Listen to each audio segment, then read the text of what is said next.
Un nouveau trailer pour Pokémon Horizon vient de sortir aujourd'hui, ça annonce le nouvel arc qui arrive, il y a énormément de choses à dire. Cela sera centré sur la zone 0, enfin nos héros y sont, mais avant tout, il faut se pencher sur ce moment du trailer où on voit nos héros affronter du coup la présidente de la ligue. Rappelez-vous, dans les jeux, on n'a pas le choix d'affronter Alisma pour être considéré qu'un maître, et une fois qu'on est maître, on peut aller dans la zone 0. Donc on peut imaginer que nos héros vont passer le test, ça serait logique qu'ils gagnent, mais bon, vu que Liko fait que de perdre, plus elle s'entraîne, plus elle perd, peut-être qu'elle perd, j'avoue que ça serait un peu dommage. Mais je pense, vu comment se passe le combat, ça va être ce combat où Matourjon va évoluer en Miascarade.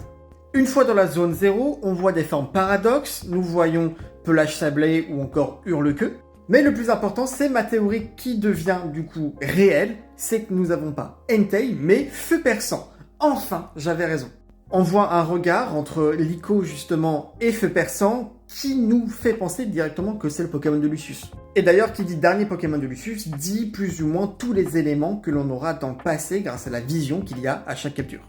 Je suis tellement hype, et en plus de ça, vu que le dernier Pokémon de Lucius est présent, nous revoyons Rayquaza. Qui dit Rayquaza dit aussi le retour de Amnesio, Spinel ou encore les autres méchants des explorateurs. Pour moi, dans la zone 0, on va prendre tellement de trucs dans le lore de l'animé et sur Lucius et Gibeon. Et je pense que soit cet arc-là ou justement le prochain, ça sera le grand retour de ces deux grands personnages. Pas mal de théories qui arrivent, on en parlera justement avec les épisodes. Là, évidemment, il y a une pause avec les fêtes, donc on se retrouve en 2025 pour en parler.